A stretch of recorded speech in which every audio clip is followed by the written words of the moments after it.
muddooyinkii ugu dambeeyay waxa kor u socday dhaqdhaqaaqa dhinaca aqoonsi raadinta Somaliland iyadoo ay xusid mudan tahay in Mareykanka uu hormuud ka yahay dalalka daneeya in aqoonsi caalami ah ay Somaliland hesho oo rasmi ah.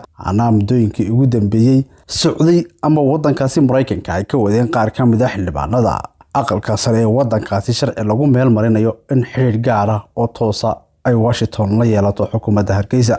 Haddaba waxa wali soo taraya dalalka daneeya in ay si rasmi ah Somaliland ula hawlgalaan ama uga shaqeeyaan arrinta aqoonsi raadinta ee sanadaha badan ay raadinteeda ku jirtay Somaliland. Waxaana ugu dambeeyay maamulka Yuhuudda ee Israa'iil oo mar kale ku celiyay in ay ka fiirsanayaan sida ay qayb uga noqon lahaayeen dalalka u horeeya ee Somaliland aqoonsigeeda ku dhawaaqa. Arrintaasi waxay sheegeen in ay u arkaan fursad ay xiriir wanaagsan oo diblomaasiyadeed iyo mid saaxiibtinimo kaga heli karaan dalkan ku yaala Geeska Afrika, gaar ahaan goob istiraatiiji ah oo kulaalaya badda cas iyo marin biyoodka Bab-el Mandeb. haddaba warbixinteena waxaynu ku dul istaagi doonaa war cusub oo ka soo baxay macadka amniga qaranka ee Israa'iil kaasi oo ku saabsan Somaliland iyo sida ay dhankooda muhiim ugu tahay xiriir rasmi ah oo ay la yeeshaan ka shaqeynta sida ay beesha caalamka uga heli lahayd aqoonsi iyo waliba waxa ay ka yiraahdeen warbaahinta caalamka oo iyadu wax ka qortay arrintaasi ee ku soo dhawaada daawadayaal. aynu ku bilowno ee warbixintii ugu dambeysay ee khusaysa dhinaca danaynta Somaliland ee maamulka Israa'iil ayaa waxay ka soo baxday macadka daraasaadka amniga qaranka ee maamulka Israa'iil ee loo yaqaano Institute for National Security Studies, magaciisana loo soo gaabiyo INSS. waxaana ay sheegeen muhiimadda ay u leedahay dal ahaan dhankooda xiriir ay la sameeyaan dalkani 34 sano ugu dambeeyay gaarkiisa u taagnaa, isla markaana ay muhiim tahay helidda saaxiibkan u baahan aqoonsi si looga dhigo xulafo Tel Aviv ku leedahay Geeska Afrika iyo gacanka cadmeed ee sanka ku haya dalka Yemen. Xuutiyiinta wadanka Yemen ay dhibaato ba'an ku hayaan maamulka Yuhuudda. sida lagu sheegay daraasadda cusub oo soo saaray macadka daraasaadka amniga qaranka ee Israa'iil ee magaciisa loo soo gaabiyo INSS ayaa lagu yiri Somaliland waxay u taagan tahay fursad istiraatiiji ah oo gaar ah maadaama gobolku uu noqday mid si kordhaya muhiimna u ah amniga caalamiga ah si ka duwan Soomaaliya oo wali qalalaase ka jiro. Somaliland waxay ilaalinaysay xasilooni iyo hab dawladeed oo dimuqraadi ah in ka badan 30 sano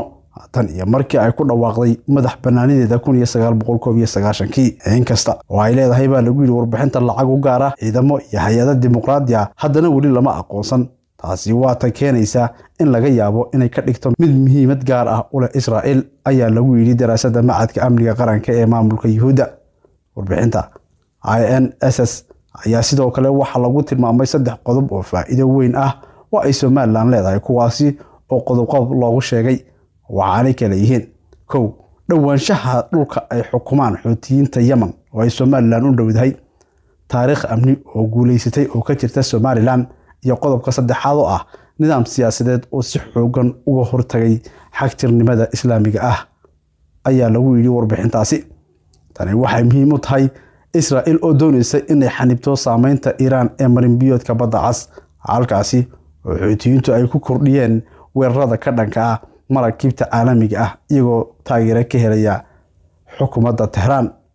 dhanka kale daraasadda cusub ayaa waxa lagu soo qaatay muhiimadda ay Somaliland u yeeran karto Israa'iil si la mid ah xiriirkii diblomaasiyadeed ee hore ay Yuhuudda ula samaysay dalka Islaamka ee Azerbaijan, kaasi oo saaxiibtinimo qoto dheer iyo mid sirdoon sanadihii ugu dambeeyay la lahaa maamulka Tel Aviv ahna dal ay xuduud wadaag yihiin dalka Iran oo Israa'iil u aragto cadawgeeda koowaad ee mustaqbalka meesha ka saari kara.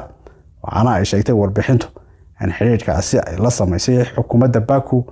ay ka saaciday Tel Aviv helidda xogo sirdoon oo ka dhana Tehran iyo sidoo kale helidda awood dhaqaaq oo sirdoonka Mossad ay ka heleen gudaha Azerbaijan iyo deegaanada xuduudka ee ku tirsan xadka ay la leedahay dalka Iran. xiriirka Somaliland ay ka doonaysa Israa'iil oo ay barbar dhigtay ka Azerbaijan ayaa waxa Somaliland xiriir ay la samaysay Israa'iil ay u aragtaa lagu yiri mid muhiimad gaar ah oo weyn ugu jirto oo siinaysa faa'iidooyin badan Israa'iil maadaama ay Somaliland ku taalo albaabka badda cas, taasi oo ay Israa'iil u aragto goob ay ka heli karto ilaalinta marin biyoodka ganacsiga iyo la socodka hubka Iran ee loo soo gudbinayo Xuutiyiinta dalka Yemen. warbaahinta caalamiga oo iyadu wax ka qortay warbixintaasi danaynta Israa'iil ee Somaliland ayaa ku tilmaantay arrintaasi inay keentay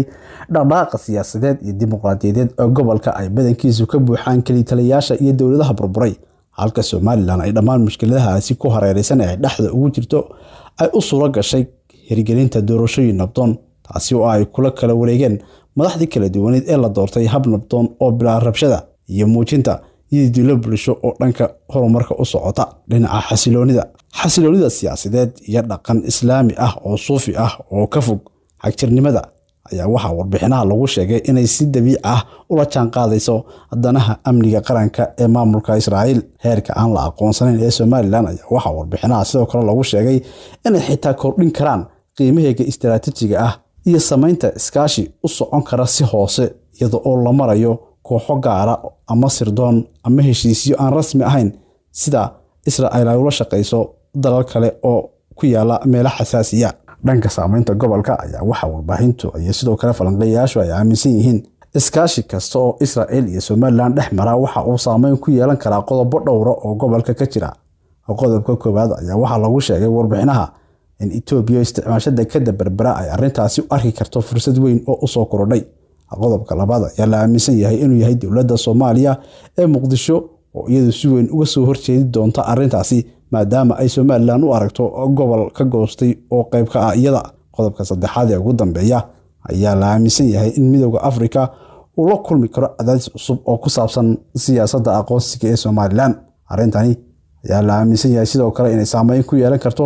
istiraatiijiyadda Israa'iil ee Afrika, gaar ahaan xilli ay dalalka Carabeed caadaysteen xiriirka Israa'iil ee loo yaqaan Abraham Accords, taasi oo Somaliland u noqon karta fursad weyn oo haddii ay xiriirkaasi Carabta qayb kala noqoto u hirgelin karta inay ka hesho beesha caalamka aqoonsi ay ka shaqeeyaan Israa'iil iyo Mareykanka.